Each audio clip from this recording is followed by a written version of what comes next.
Welcome to WagerTalk Today, the gold standard of betting shows where we talk the talk and walk the walk. It is $5 Tuesday. I cannot believe I still have a voice, but it was a great night, an even better day. It's my last day to wear this hoodie, Dan. Dan, come on in here.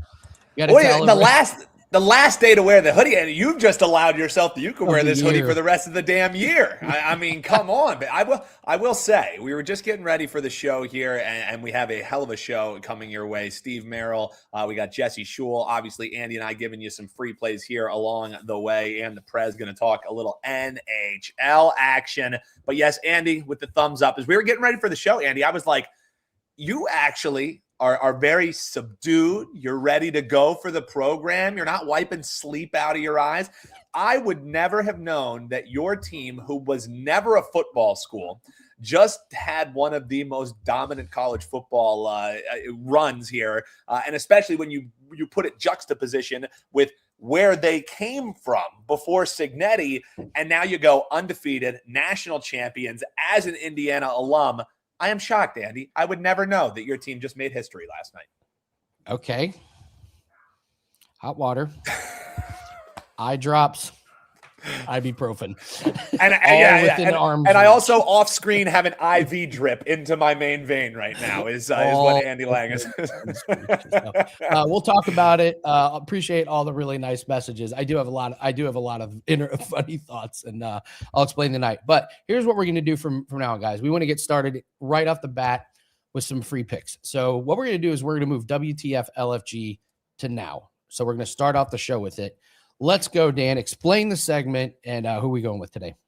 Yeah, well, we heard your comments. We're here with you. The jibber jabber will have to wait because we got plays for you right out of the gate here with WTF and LFG every day on the show here. What we do, Andy or I, typically I, if I am not, or if I am on the show, actually give you a play and you let us know, are you following? Are you fading? That's WTF or LFG. In this segment, folks, Andy stood in for me. He got a win. We're sitting at 15-7. Last night, we cashed the same game teaser. And if you bet that over, you were a loser. If you bet Indiana minus 7.5, you were a loser. If you teased them both, folks, you were a winner. But we'll table that discussion, Andy, and we'll give you a play here in arguably one of the matches of the year in Champions League. This is Inter Milan taking on Arsenal. This one goes at 3 p.m. Eastern time today.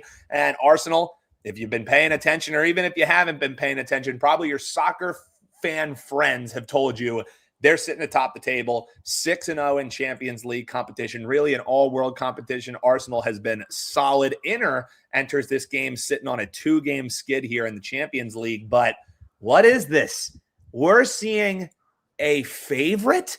Yeah, Inter Milan, while they albeit a small favorite, they're at plus 165 here on the three-way line, and Arsenal is sitting at plus 185. So the team who hasn't lost a game yet, Andy, is the team who is favored.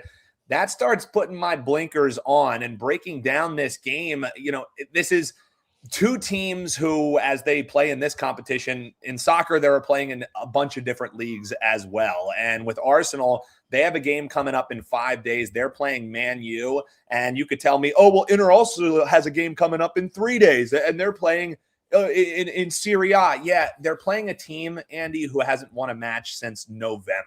So this is a team who surely will be focused on playing the class of the Champions League. I think they're telling you that this team is favored, even coming off of 2 losses for a reason. I think we have a potential upset alert here as far as the standings are concerned, and a top 5 team moves a little closer to the top team. Give me Inter Milan on the three-way line, plus 165, Andy. That is the play for you in Champions League. And RJ points out maybe a 1-1 draw. I wouldn't hate taking a draw no bet at minus 120, but neither of these teams have really been drawing much with regularity. It's either been wins or losses, all wins for Arsenal. So sure, a draw could be incoming. If you want to do that, Inter Milan minus 120, draw no bet, I'm fine with that bet as well. But if there's plus money to be had, Andy, I want that plus money. Give me Inter at plus 165. So you're taking the plus 165. See, I'm going to give you a WTF because I was looking at the tie no bet. I think that's the safest way to do it. But and it's only minus 120. Plus money. You don't normally get that good of prices on those kind of plays. Like, and that's the other ones and that's what's today great are about minus 650, minus exactly 900. Exactly. So, And I think it's only minus 120, Andy, because neither of these teams have really been a draw side. You know what I mean? In other competitions, sure. But in Champions League, it's really been decisions for all of them. But yeah, and nice point out here by Dave. The last time we gave out a soccer play here in WTF or LFG, we cashed a plus 190 before the show was even done. That won't happen today. But yeah, the play plus 165. And as Andy astutely said, I'm fine with the draw no bet at minus 120. So on tomorrow's show, Andy can say, I told you, Dan, a 0-0 draw, and we could have just cashed our 120. Yeah. Listen, I want to be wrong every time I give you a WTF, which is very rare.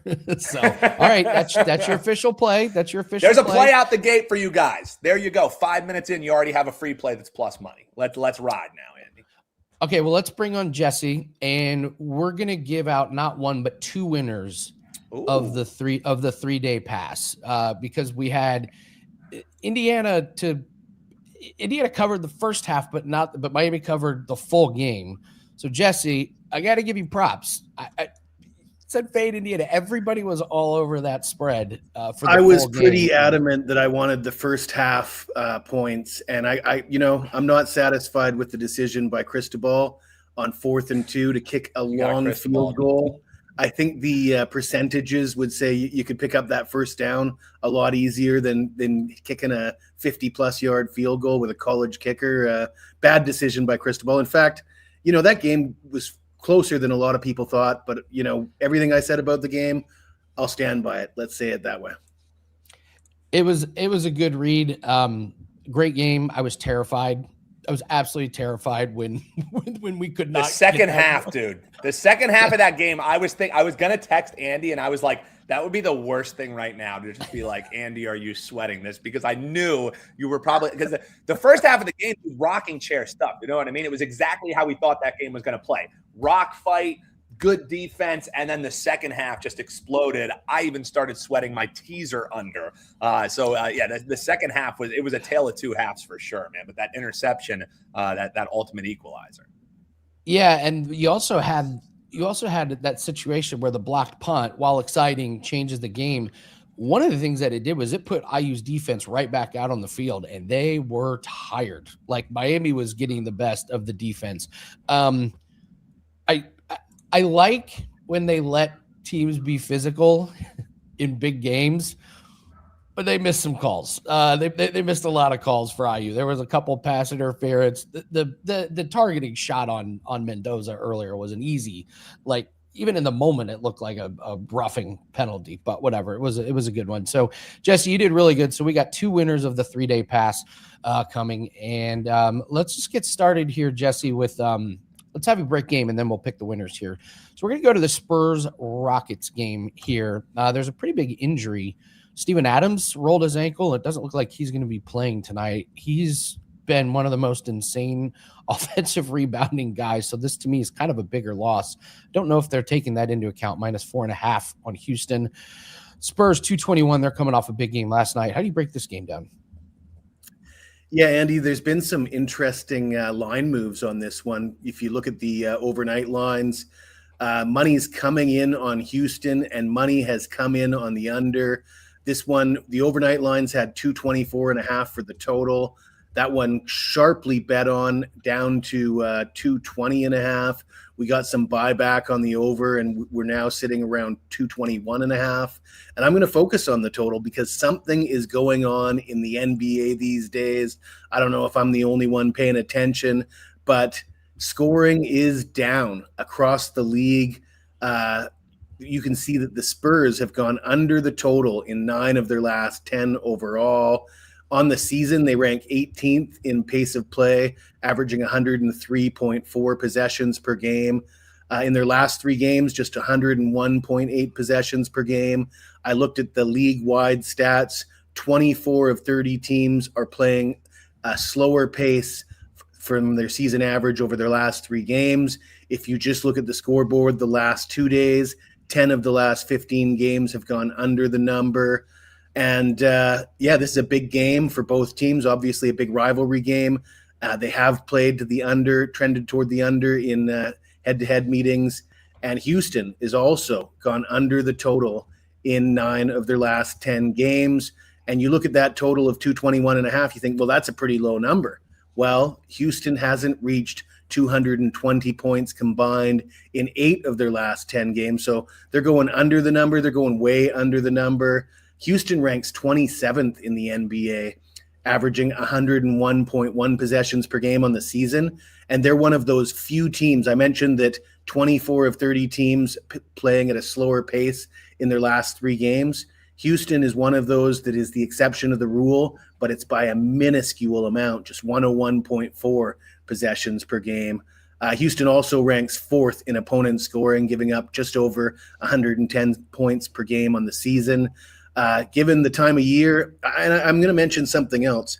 This is something that one of my handicapping strategies, always in the second half of the season, I find that teams that are still relevant, their defensive intensity increases, the games just mean a little more. And we see a lot of sloppy defense in the early going in the season, which is why I like to, I don't play a lot of NBA games in the first half of the season.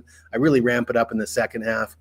And I find that the totals go lower in the second half of the season.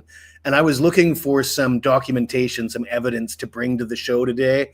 I found it difficult to really nail it with the evidence, but I did come across an interesting New York Times article from 2024, and they isolated a 6-week period in January and February of 2024 where scoring took a nosedive.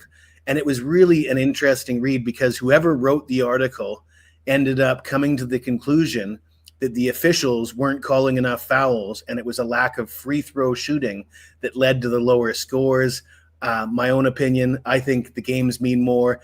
The teams that know they're going to be in the playoffs are playing harder on defense, and you get a lot less sloppy play, a lot less easy buckets. But anyways, whatever it is, scoring is definitely down this week, and I think the money should be on the under 221.5 in this game. That's my play for Spurs at Rockets. You just touched on something, and this happens every once in a while. So what happens is there'll be a talking point about the officials, and just overnight they'll change how they're officiating. Like and it can affect overs, it can affect unders. But I was reading where SGA, his free throws are way down compared to where they were at the beginning of the season. I think it's there. There was a time where they went the other way, where they were calling everything, and then they stopped calling something right before the playoffs, and the playoffs were just rock fights, and it was just unders galore. So you are absolutely onto something. When there's a league-wide situation where points are down across the board, there's something going on. Smart to follow that trend. So, all right, let's Jesse, let's do the winners here. So last week, Jesse and I went head-to-head. Dan, who won the 3-day passes? Yeah, so we're gonna do it a little bit different because there was some consternation, whether we're talking first half, whether we're talking full game. Well, guess what? Then we get 2 winners. It benefits to be commenting below on these videos because you never know what's going to count and what won't. So Ed Olson, he was rocking with Andy and IU in the first half, and Aubrey Hatchett, you're winning the full game as that second half, as we alluded to. It covered at every number for the Miami Hurricanes there. So both of these folks, because they interacted, because they commented below and did it correctly with their WagerTalk username, go into your accounts. But by the end of this show, folks, is going to be that free 3-day flex pass. There we go, Andy. 2 winners for the price of 1. Actually, price of none. You love to see it. I was going to say price of none. Yeah, absolutely. So congratulations to you guys. It's $5 Tuesday. Jesse, what do you have up? And then we'll talk NFL. Well, I got a college basketball total for my $5 Tuesday play. I also got just my third ever, only the third time I've put out a 5% NFL prop. I've never lost a 5% NFL prop in my career. We hit earlier in this season with Saquon Barkley over his rushing yards, and we got a 5% prop for the championship weekend. I think that's going to be a very popular one with the guys in the chat. All right, well, let's do it. Let's talk NFL. We're giving you have to pick a team to fade in the NFL playoffs. Suspects a little limited here. So yeah, you're not giving me a lot of options, are you? From.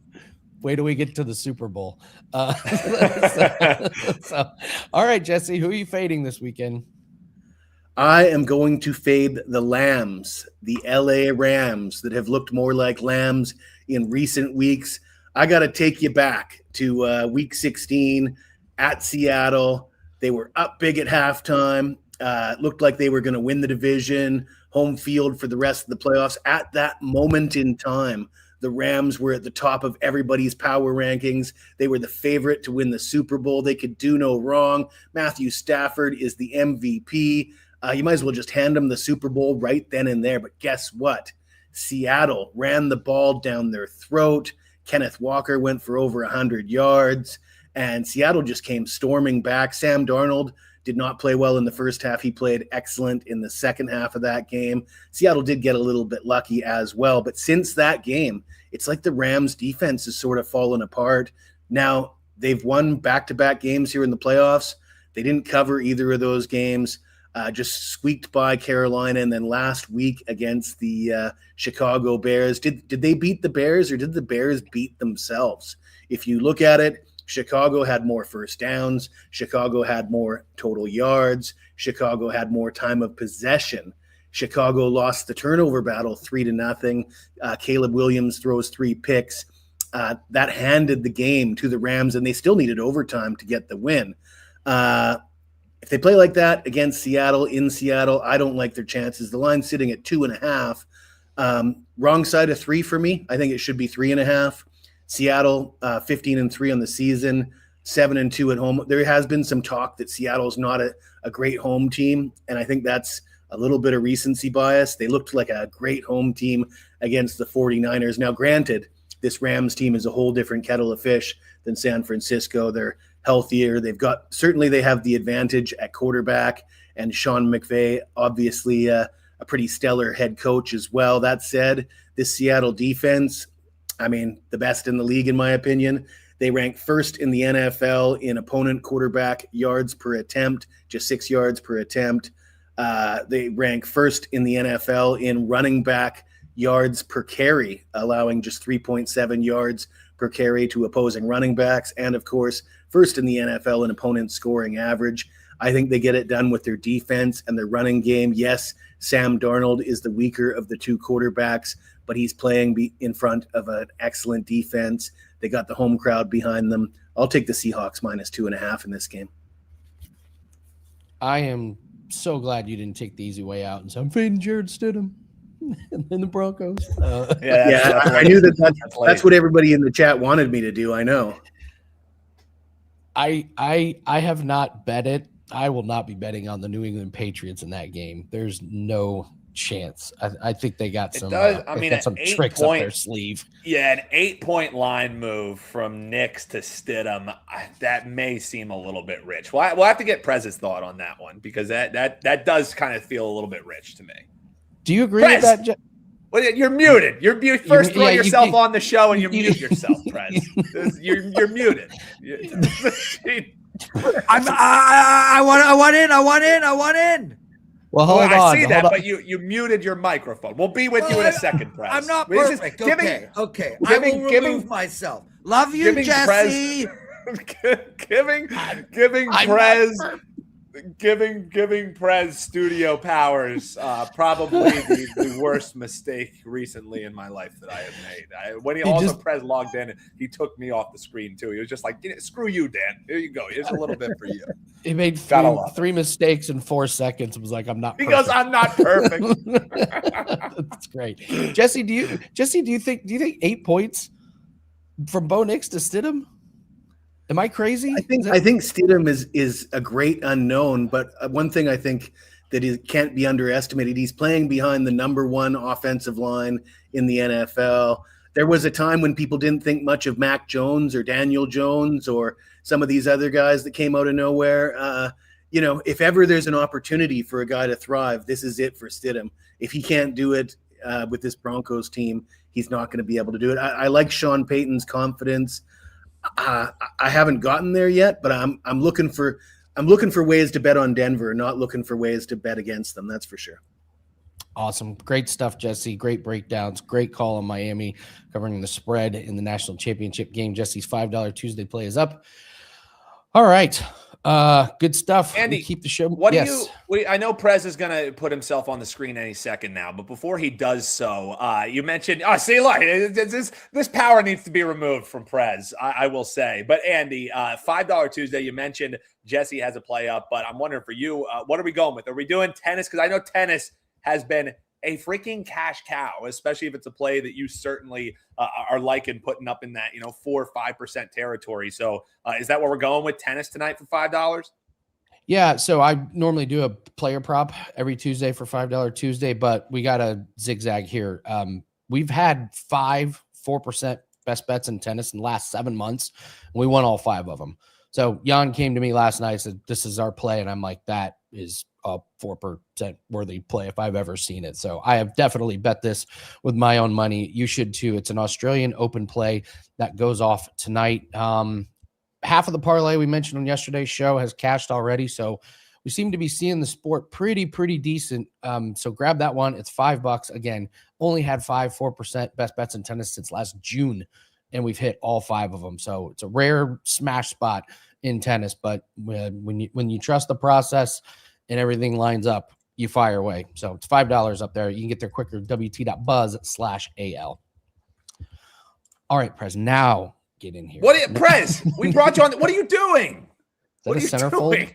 It's an old Playboy. Prez, what are we doing? What are we doing here? Keep your hands above the desk. Bored. I got bored.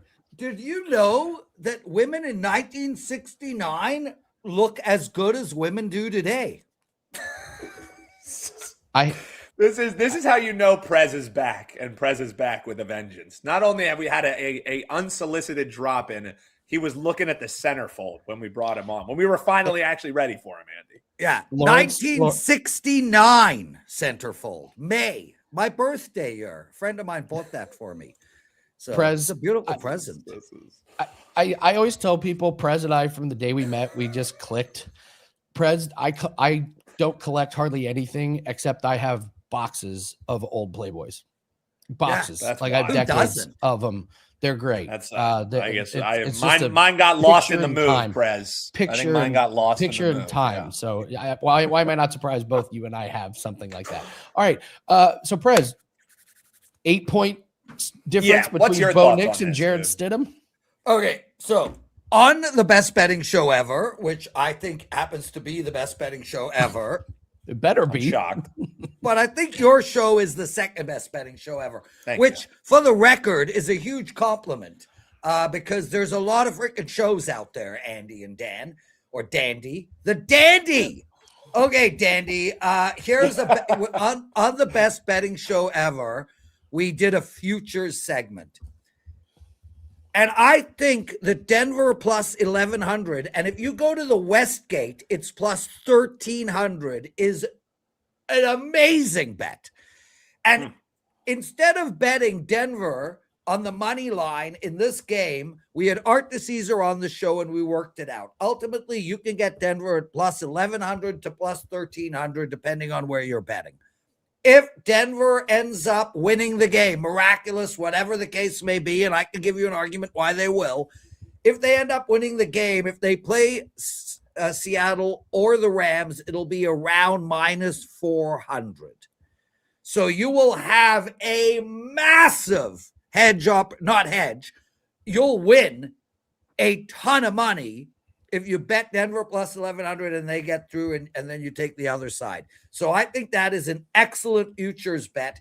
And guys, you saw what Houston did to Drake May. Will Anderson lived in that backfield. They had the pass rush was electric.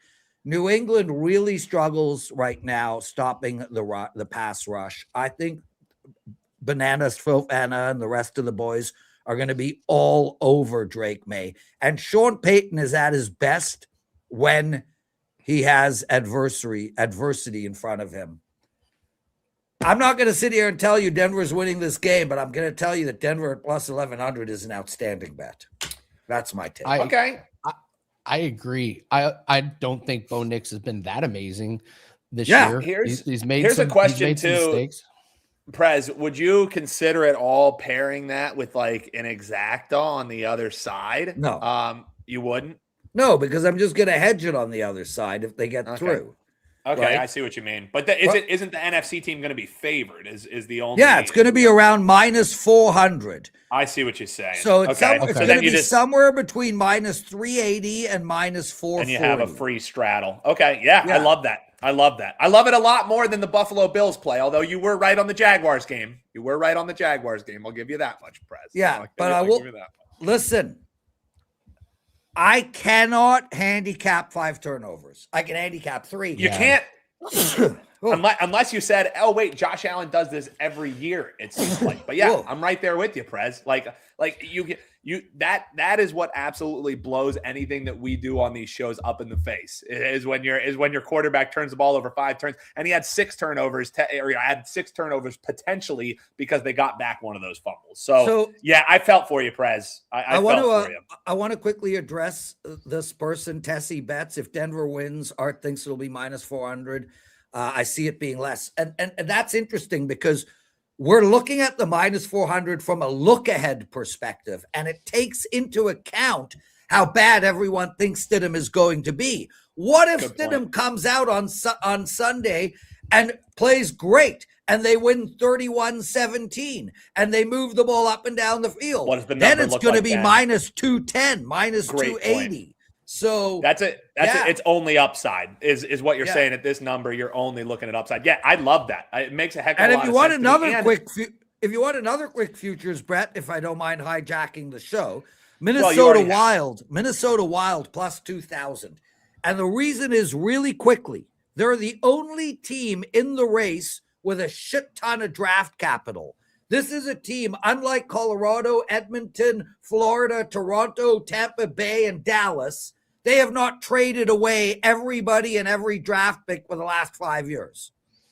They have a ton of draft capital. They are going to be the big player entering the trade deadline, and that plus 2,000 will be half of what it is in a month. My head is spinning, Andy. How did we get to Minnesota Wild? Yeah, let's break down a couple of games that we're going to see tonight. Yeah. TNT, Bruins, Stars, Devils, Oilers. We'll start with Bruins, Stars. Correct me if I'm wrong. Like, aren't both these teams kind of making moves? One's moving up, one's moving down. No. Yes and no. No and yes. One moved up and one moved down. Now they're going to reverse. Oh, okay. All right.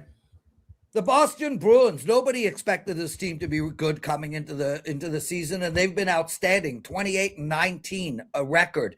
They've won 7 games in a row, and out of those 7 games, they've won 6 games in a row. Out of those 6 games, they have covered the puck line in 5. They are handily beating their opponents. 5-2 against Chicago, 4-2 against Seattle, 3-0 against Detroit, 10-2 against the Rangers.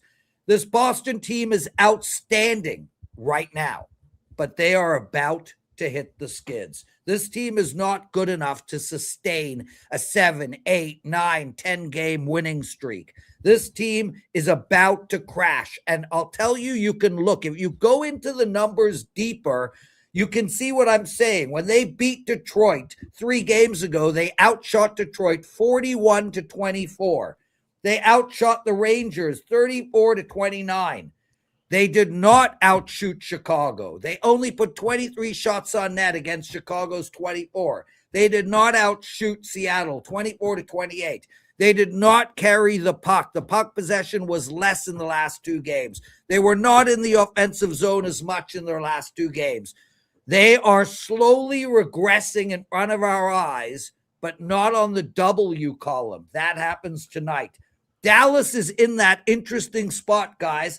This is a team that had 6 road games in a row. Carolina, Washington, San Jose, the Kings, Anaheim, and Utah. Then they came back home. They played the Tampa Bay Lightning, who doesn't lose, and they lost 4-1. Now they're in the second game at home after a long road trip where they lost their first game. That is an exceptional spot to bet on a team, and especially a team as good as the Dallas Stars. The Boston Bruins are a fade team for the next couple of weeks. The Dallas Stars are a bet on team for the next couple of weeks. We're only getting around minus 140 to 150. Dallas is my play. Wow. Okay. I like it. I didn't see it going that way because I know how good Boston has been playing. So, well, the object, Andy, and you know this because you're one of the best bettors I've ever met in my entire life. Dan might not know this because he only brings hair to the table. But a lot of it. Yes. But our job, Andy, is to figure out what these teams are going to do in the future. Because tonight is still in the future. Oh. And in order to do that, we got to be ahead of runs. We got to sit there and say to ourselves, okay, what are the New Jersey Devils going to do in the next 2-3 weeks? This is a team that has hit the skids, yet they're loaded with talent. They're a veteran team. They got great goaltending. They're a bet-on team moving forward. Winnipeg Jets, bet on team moving forward. Philadelphia Flyers, bet against team moving forward. Buffalo Sabres, 13 wins or something. 14 out of 16, some insane number. They're a bet against team moving forward. Yeah. Let's figure out the runs that are coming, not the runs that happened. I couldn't agree more, Lawrence. I do the show, The Prop Line, and we literally have a segment, Starting a Streak, where we try and pick a player prop that's getting ready to go on a run. You get those. That's how you make money. Devils are playing the Oilers tonight here. What are we doing with these two teams? Edmonton, a little bit bigger favorite here. Okay, so firstly, David Tokarski, I love you too, dude. You watch all our shows across all our channels. You are just such an you know what, David? Andy, Dan, can you get David some wager bucks? I just organize. I mean, you're the owner. I'm one of the owners of this company.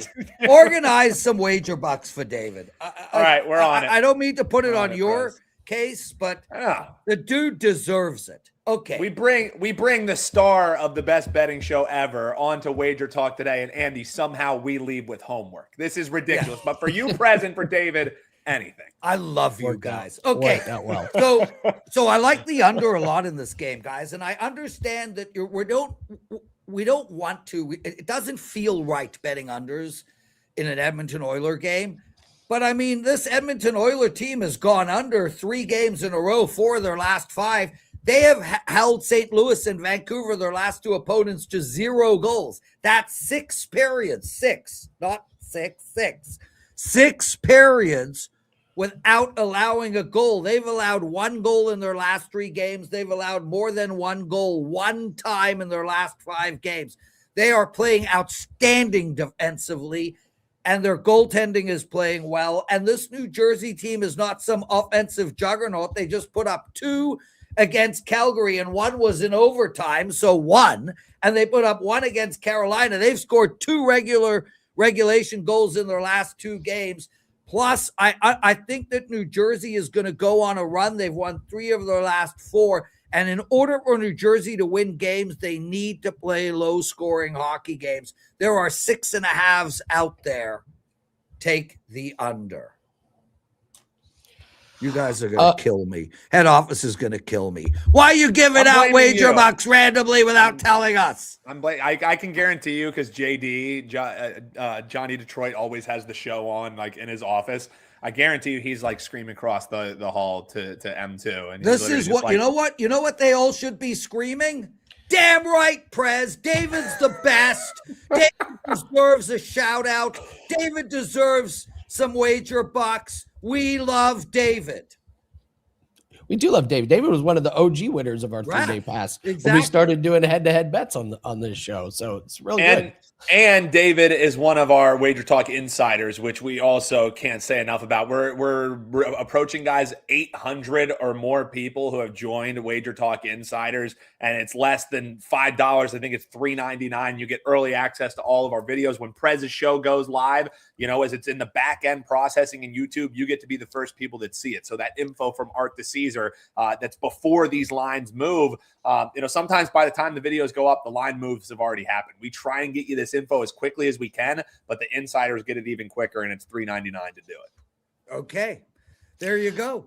I love that insider deal. And Art gives incredible info. Guys, I can't thank you enough for having me on the show. I love working with the two of you. I have a before you go real quick, was that a really good result last night for Art?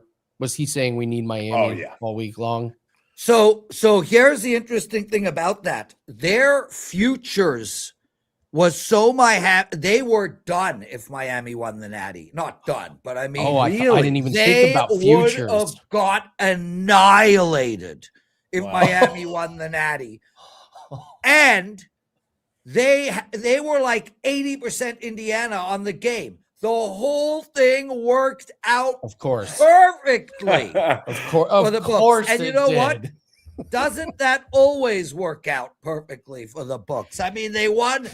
They had almost no future bets on Indiana of substance, and they needed Miami on the game. Couldn't have worked out any better. Well, good for him. Yeah. Good for the sports book. Yeah. When they lose, I do my little violin. Oh, it's a horrible weekend for the books. I mean, we love the craziest thing is, and I know Steve Merril's coming up, I got to promote too, but the crazy thing is, people who watch the best betting show ever think that Art is giving out info to get them to lose. Like Art is like into that. Yeah. An employer, an employee. Yeah. Like he doesn't care. That would be does Art care. That's like so the other day we went when we were moving, we needed to get a dolly, and we went to one of these hardware stores and we're like, hey, can we rent a dolly? And the guy was like, yeah, don't tell anyone, but if you buy the dolly, you can return it tomorrow for full price. Don't rent one. And I was like, that would be like Art being like, hey, I'm actually telling this to dude, Art doesn't care. We have a big Passover dinner every April where we have like 30 people in the house. We go to Costco, we buy 30 chairs, and then the next day we take 30 chairs back to Costco. So there you go. Hey, what am I supposed to feel bad for these big box stores that have gotten rid of the middle class and destroyed all small businesses? All right, Prez. All right, $5 Tuesday. What do you have up? Oh, so no politics allowed on big box stores? Okay, guys, real quick. I came on last Tuesday. Now, not all promotions are created equal. Everybody comes on the show and promotes a play. I promote plays every day. That's what we do. This is a beg play. I plead, beg, I insist, I implore, I encourage, I demand you buy my $5 play. I said the exact same words last Tuesday, and it won. And why am I saying this? Because over the last 4 years, this is my strongest play, my most profitable play, the most important play I have. It is a big NHL bet. 90% of my NHL bets, 90% of all my bets are 2 and 3% bets. This is a 4% play. I am on a 6-0 run. I am on a 9-1 run. I'm on a 19-5 run. Put all of that aside. I am 42-17 in the last 4 years of these plays. It does not get more profitable than that. It is as strong as I can give out. It's $5 freaking dollars. If you're not going to buy that play for me, buy it for Dan. Thank you for having me, guys. Thank you, Lawrence. Well Good luck, done. Prez. I love you guys. So Appreciate you, brother. So fun. Good luck. The Prez. And so I messaged Danny on the side and I said, at the very worst, Prez's segments will always be the most entertaining of the week. Even at their very worst. And that was certainly not the very worst. Great stuff. No. Yep. AWB floating all week on the Natty. Let's do some free plays here and all around the world. Then we'll talk to Steve Merril, and I'll give some thoughts on closing thoughts on this IU season and everything that's happened. And some things I learned about last night. All right, I love it. Let's go to the Spurs and the Rockets. I really like this play. I'm going to put this as a client play. This probably has to be bet. Luke Cornett over 12.5 points plus rebounds. Dan, we talked about how Steven Adams is out. Steven Adams is a beast coming in off of the bench. He's not in tonight. So Cornette comes in off of the bench, and now he faces Clint Capella, who barely plays. Cornette has gone over in 5 straight games that Wembanyama plays. This plays 16-7 on the season. This is too low. Take over 12.5 points plus rebounds. Again, when Luke Cornette checks into the game, he's going up against the 3rd string center. Huge advantage for him. He's averaging 23.5 minutes, 7 rebounds, 8.7 points. College basketball. Shane, you went to college basketball. This comes off the Wager Talk free picks page. Iowa State -13 over Central Florida. Cyclones back-to-back road losses, but they are perfect 10-0 at home. Central Florida gives up 79 points per game. Cyclones average 90.5 at home. And the American Express PGA tourney. Take a look at Matthew Fitzpatrick, top 20 at plus 175. This guy is 8th in the world in total strokes gained the last 12 months. He hit a blip in his game, which is a hilarious story. But he looks good. He's been playing TGL, which I know is not like actual real golf, but he's in shape. He should not be rusty. So Matthew Fitzpatrick, really good price at top 20. All right. Dan, did you know about the real quick, the Matthew Fitzpatrick thing? One of the best players in the world. And all of a sudden he couldn't drive. He could not drive the ball, like spraying the ball everywhere. And it's like, this guy's a winner of a major. It turns out at the beginning of the season, they put these heavy weights in his driver to increase speed and exercise. And they told him they never took him out. They told him they took him out, and they never did. So he's swinging with his own driver.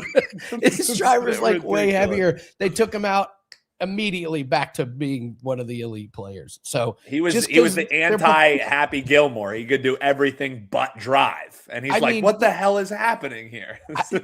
We see these professional athletes and professional teams. You think, oh, they're always buttoned up. Not always. I mean, the Rams players were putting they left the weights in the driver. Yeah. The Rams players were putting cayenne pepper in their socks to try and keep their feet warm in Only crazy if it doesn't work, Andy. Only crazy if it does. Earlier in the show, Shane Russell was asking anybody Texas Tech over Baylor tonight. Some thoughts on that game? Well, you're in luck, because one of the greatest at WagerTalk, Steve Merril, is ending the show, and he was already assigned this game. So, Steve, the chat apropos is going to be getting answers that you were already prepared to make. How we doing, buddy? Getting to see you 2 days in a row. What a treat for the Wager Talk Today audience. That's right. We're going to talk about that game. We're also going to talk about the Indiana Hoosiers basketball, because they're a basketball school, and that's why Andy Lang apparently wore that sweatshirt today, because he knew I was talking about the Indiana I'm rooting for the basketball game tonight. Yes. Big game, Steve. You know when they play. Steve, I'm sure you like that Iowa State over Central Florida play. I think that was your play, wasn't it? On the free pick. I've got a free play up for college hoops, so people can go check out my page and see if that was my free play or not. Well done. How about that? Well done. And also, Steve, there's a couple $5, one for each side of the bill. 2 $5 best bets. You normally take a zero off. It would normally be 50. That is an instant 90% discount. 5 is 10% of 50. That's 90%. That's how we do math at WagerTalk.com. Well, let's math our way through this Peacock doubleheader: Indiana versus Michigan. My Hoosiers versus Michigan here. First off, I would just say, like this, I've heard there's a narrative like the basketball team may have a letdown because the football team just won. Is that really a thing? I thought about it. No, did you implement it in your? I thought about it. Of this game. What's your take on this game? Michigan, huge favorites. You're minus 15.5 over under 163. Look, I'm all about situational handicapping. I think that's one of the biggest edges, in all seriousness, you can get in any sport, because the odds are set on base what's happened, what's expected to happen, all kind of a norm. So you look for extreme outliers, misleading box scores. I love that, where a team has a lot of turnovers in football, or extreme outliers like from the 3-point range or free throw line. But there's also the situational aspect. And it did, when I saw I was doing this game, and it was one of the Peacock national TV games, I go, wow, Indiana the day after they win the national title, could that affect the basketball team? Probably less likely, because it's a road game. If it was a home game, I think it might be a positive. I think they'd be pumped up. The fans would be energized. On the road, they were most likely watching this game from the hotel last night. So I don't think there's any aspect that will affect them. But they actually might have been a positive had they been a home dog, because they're currently a 15.5-point road underdog in Michigan. They would have been a good size, touchdown underdog, pun intended, at home. The early money did come in on Indiana in this game. It opened as high as 17.5. It's down to 15.5. We have seen some sharp money on the over. Opened 150 now 159. It's now up to 163 in most locations. And of course, Michigan plays extremely fast. They're one of the top 10 fastest teams in the country. And everyone thinks slow down half-court basketball and defense makes you a good team. Hey, we've seen the change in the NFL where everyone's a pass-heavy attack now in football. Speed it up in basketball, baby. I've got Michigan, although they're third in the AP poll. I've got them as the strongest college basketball team. They've basically been my number one team for several months now in all the metrics I look at. They're a top 5 offense and defense. Indiana's a very good offensive team, suspect at times on defense.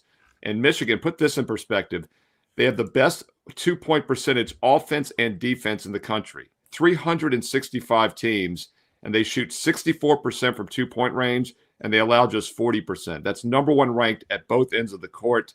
Indiana also a very good 2-point offense and defense. Michigan does it better. So you have two teams that are going to play up-tempo, two good offensive teams. Whenever you get similar matchup, I'd rather have the better squad. I disagree with the move on Indiana. I'd lean Michigan minus 15.5, but I agree with the move to the over 163. As you know, highest totals always go over. Not always. We always look for highest totals to go over. They normally go over. Somebody caught me in the video one time. I say high totals we play over, low totals we play under. One time it didn't work, and they're like, Steve, it didn't work. I'm like, nothing always works. But in general, we do get some value because they don't set it high enough. And even with this 4-point move, I still think there's some value with the over in this one. And by the way, Indiana did play a road game against Michigan State, another really good Big Ten team last Tuesday, lost by 21 in that one. I see another double-digit loss tonight. They also lost by 12 at Kentucky. They have not stepped up well in class on the road this season. Let's do Texas Tech and Baylor. By the way, Steve, there has been one thing that worked 16 times in a row this season. Do tell. Andy will be leaving football. Who? Sure. Does Dan have a Yale football jersey on? Yeah, exactly. 1894. 18. Yeah, baby. Let's do Texas Tech versus Baylor. I think this is the second leg here, and much closer spread here, -1.5, over under 155.5. Yeah, this is your second game on Peacock, 9 o'clock Eastern tonight on Tuesday. The Peacock doubleheader, and this one should be a pretty competitive game. Baylor currently about a 1.5-point home dog. Unranked Baylor against, I believe, Texas Tech's like 19th right now in the polls. And by the way, this Saturday I will be debuting this year's top 25 video, the first time this season. Now that football is done on Saturdays, I will have my college basketball top 25 video like I do for football every Saturday. So make sure you click subscribe and you click that bell here on WagerTalk TV. Be recording that most likely on Friday evenings once we hopefully get some lines out. So we will be talking more about the rankings. But if you watch that video for the last several years, one angle I love is to play unranked home teams against a ranked opponent. Brian Power and I talk a lot about that. Baylor doesn't quite qualify here, but it should be a really focused spot for them. Not much movement on the line, though. They opened as a 1.5-point dog. We have seen it go up to 2 in a few spots. Texas Tech taking a little bit of money. Sharp money, though, on the under in this one. Talked about the over in the last game. The sharp money's been on the under in this one. Opened 158. It's now down to 154 in this one. Texas Tech Baylor should be a high-scoring game, though. Both teams played a moderate pace. Neither team, though, gives up many 3-point shots, and that's a little sneaky angle you can use when handicapping totals. As I said earlier, 3-point variance is really the great equalizer in college basketball and the real random factor that's hard to quantify. But neither team gives up many shots from the 3-point range. In fact, they both rank top 50 fewest 3-pointers allowed this season in the nation out of all 365 teams. And Texas Tech does not get to the free throw line much. Only 29% of their points come from the charity stripe. And Baylor allows some of the fewest amounts of free throws in the nation this season. So not a lot of free throws in this game. Not a lot of 3-point attempts from either team. Although both teams can get up and down and have a good offenses, I agree with that move to the under here. Under 154, low 3-point rate, less free throws. That's something you look at when you're playing the under. So take a look at under 154 between Texas Tech and Baylor. Your late night, 9 p.m. Eastern game on Peacock tonight on Tuesday. All right, Steve Merril. We've been asking this question. I'll pose it to you. Yeah. Jared Stidham, 8-point difference between him and Bo Nix. So that's interesting, Andy. I was thinking about that today, and I didn't pull up the advanced lines from last week. And I didn't think the Broncos would have been What, a couple Probably- point favorite that we were saying? Probably That's what I was 2.5 trying to figure. point favorite would be my guess. I think that was the advanced lines we were seeing from like DraftKings and FanDuel, how they put up those early look lines, 2.5, 3. So we're talking about 5 now. So yeah, you're talking about an 8-point difference, and it's an excellent point, Andy. This is something I was going to bring up later this week in my videos. Still diving into both NFL games. We'll have both games free like I've done for every playoff game, most likely around Friday probably. We usually try to do it a few days in advance, get all the information possible. Yet another reason, click subscribe, click the bell. You get both NFL games and Saturday top 25 college hoops. But I was going to bring up that point, Andy, so I'm so glad you mentioned it. It's not what a player is worth. It's what the difference is between the backup and the starter. Mm-hmm. And, you know, I brought that up in the Denver Bronco Kansas City Chief game. That was another one of those prime winners.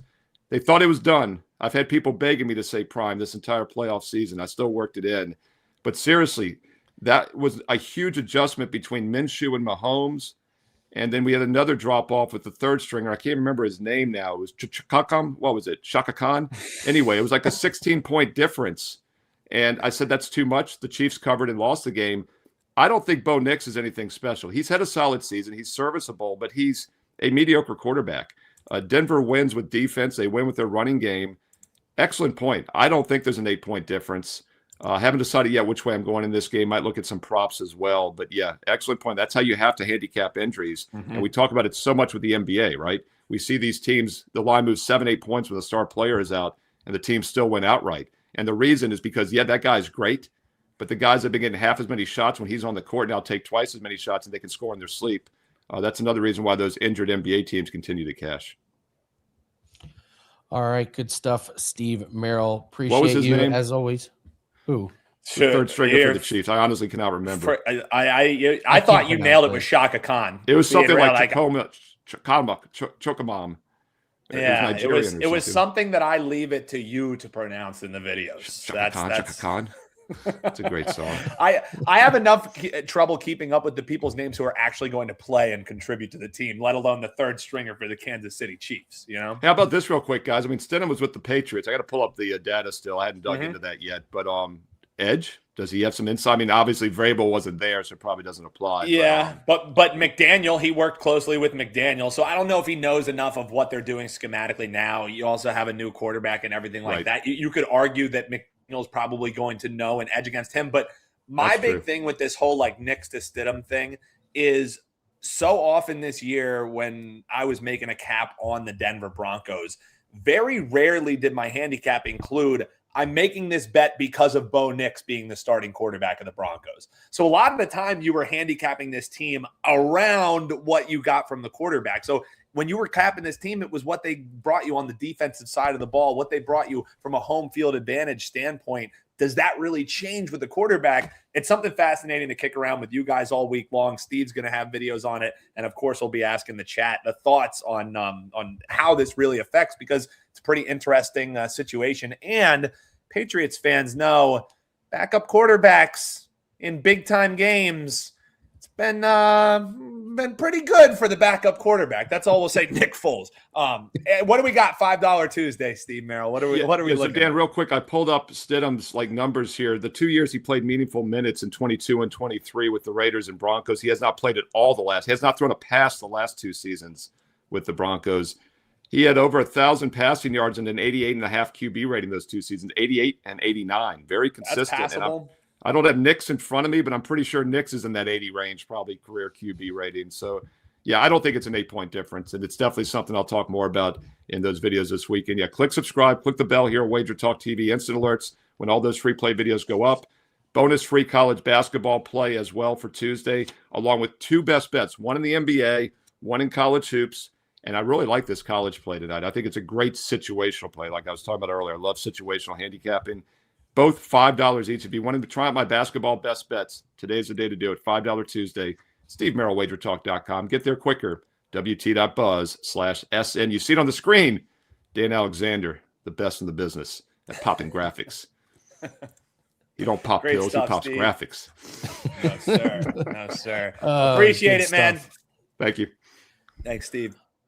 All right. Great. And it's a great question, Andy. That's why I'm looking forward to seeing, what the chat says all week long, because again, I've been, after talking with Crack and Yanni yesterday. Like I went and I locked in the 5.5 while I still could. Now there hasn't been that, crazy move. It's going to keep fluttering around that, but I don't know. It's a super interesting handicap for a team who hasn't looked that strong outside of what they've done defensively, but it's also been bad weather games at home. It's an interesting handicap. One of the most interesting of the season. Absolutely. Okay. Couple thoughts. The Giants made one of the most savvy moves. There's a rule when you're hiring people. Mm-hmm. When you get your guy in the door, you don't let him leave. You make it happen. Think about if they how he gets to step over Shane or however you say his name. No, think about if they would have waited. You don't think Harbaugh wants that Bill's job? Bill's job? You don't think Stefanski and Harbaugh are like, shit, I could have coached Josh Allen? So two teams got their guys, and now both of them would have been incredible Buffalo. So I thought that was an interesting Agreed. One. Okay, last night. So we all have kind of realized something. This is basically the only year that people are going to be happy for us. That's a good point. Now everyone hates now all of a sudden nobody's rooting for us next year. No, nobody. So this is an interesting feeling that like an hour after the game, it was like, oh yeah, now we got the target on our back, and now we're going to be the ones everyone's coming over. This is what winning football is like. Yeah. So and like funny. The whole like feel good story about Cignetti, that's gone. Now Cignetti is going to be the guy that everybody hates, that they can't stand to see on the sideline. I thought it was funny when we started the show here today, and everyone in the chat's like, "Congrats, Andy! Like, let's go!" You know what I mean? Not next if you year. were a Chiefs fan. That wouldn't happen. You know what okay. I mean? Okay. This was another thought that I had. I know everyone's glad that happy that the Chiefs are out of the playoffs. I'm not. Would you rather watch CJ Stroud or Patrick Mahomes in a playoff game? I would just like to see the best quarterbacks, please. I would just like to see Patrick Mahomes in the playoffs rather than some of the atrocities that we've seen from the playoff quarterback. So I would rather be waterboarded than watch CJ Stroud play playoff football. So that's a very you're preaching to the choir here, man. I mean, yeah. Like, can we just get the best quarterbacks in there? Okay. Well, yeah, it was like we paid for our sins. Yes, the Chiefs are now out of the playoffs, and what did it do? It brought us back to the Patriots. So this is 11 straight years of either the Chiefs or the Patriots. Thanks to the Patriots now. Great. Let's see. It just goes back to like how in March Madness, when we all say we like to see upsets, but whenever there's an upset and one of the big teams gets knocked out, the ratings plummet. So we're like, now I get to see St. Peter's brick every shot they do in the next round against UNC. Yeah, this is great. That was a fun upset. Now I get to see them get completely boat raced by UNC. Awesome. Yes. It's really hard I did not party nearly as hard as people think I did. It's really different when it's on a Monday night. Yes. Like everyone I don't works. love the I don't love the Monday. It doesn't really make sense to me, especially when you're talking about, and I get it, they don't want to go head to head with the NFL. Like it's all strategically done, but it's a game that's exclusively played on Saturdays. You know what I mean? And then just a Monday night championship. It just, I don't love it. I don't like how it also says that it starts at 7:30 and it doesn't really start until 8:00. It's it's a whole thing. It's a whole thing. So, all right. So there was that. So it's not nearly the party that you would think. It was a blast. It was a lot of fun. But I do have to tell them. So I have a friend, and by the way, the weekend game, boy, did we tie one off. My God. And one of my buddies that was there, he tells us, so he's like, hey, I have this presentation. It's the biggest in our company's history. We're a startup. I've been working on this 6 months. People are flying in from another country. They're here for one day. And like, basically my entire company depends on me. 8:00 Tuesday morning after the national championship. So he had to like be on his absolute best behavior. He's like sitting there, legs crossed. And what country would you not want them flying in for as of certain things that are going on today in the world? Oh, yikes. They are from Denmark. Oh. Oof, like oof. That's it. This is how you know that irony is not dead quite yet, Andy. Have fun at your presentation, my friend. So I cannot wait to talk to him tonight to see how that went. So pretty wild story. But boy, the season was just a ton of fun. I have some questions about Mendoza. I have two big questions about Mendoza. The first is, what is this guy really like when there's not a microphone in front of him? Because he's like this cartoon character. But then you saw it. Did you see when they asked him? They were like, "What's tonight going to be like?" And it's like something just switched in his head. He was like, "It's gonna be insane." I'm like, "Oh, this is the guy that it's gonna be a like movie. Wreaks havoc at parties." Yes, yeah. Like this is the guy that's Project X. My thoughts on Mendoza are this, Andy, and it is trade the pick, Las Vegas Raiders. That is my thought on Mendoza. Trade the pick. Get the draft capital. That's my thought on Mendoza moving forward here. I hope he love the kid. Don't get me wrong. Fun kid to watch. If I was an executive, I would be trading the pick if somebody wants him at the first overall pick. That's what I'll say. I will say if he does get drafted number one, I actually hope they go get Sean McDermott. I think that would be a great coach for him to start off with. Like McDermott's been good with developing guys. Floor raiser kind of guy. Yeah, but I worry about where he goes. And I worry about his he's good, don't get me wrong, but is he this elite prospect that can like literally carry an entire NFL team on his back? I just don't really. But we're going to get fun Jameis Winston-esque quotes for the entire Mendoza. He will give Jameis Winston levels. He's going to be great for the league, no doubt about it. So, it was really, really cool. So great story, great season, a lot of fun. Appreciate all the well wishes. So, all right, that's going to do it for us. Big show. Thank you so much, guys. We've got an even bigger one tomorrow. It's $5 Tuesday. Get as many $5 plays as you feel comfortable with. David, say it, set in the chat. Go get Andy's play. Loves it. Thank you very much. 4% Australian Open best bet. That goes off tonight. Hopefully we show up tomorrow morning with some cash in our pocket. And oh, by the way, there is a 4% cricket play that is up right now, and that starts after midnight tonight. So if you want to get the $5 play and you want to get the cricket play, that cricket play starts at like 12:15 in the morning. So easiest cash in the world on our last cricket play. So we have a 4% cricket play that goes off, and we are going to run a cricket special. If you would have told Johnny Detroit we're going to run a cricket special a couple years ago, he'd be like, "No, we're not." But we're going to do 365 days worth of cricket because this needs to be a part of your portfolio. So, and now you get to actually bet it with us, Dan. I'm very excited. Yes, I'm very excited. Books are not, but I am very excited to finally be on board with some cricket. That is for damn sure, Andy. All right, let's have a big Tuesday. Thank you so much, guys. Hit the like button, subscribe to the channel, and we'll see everyone.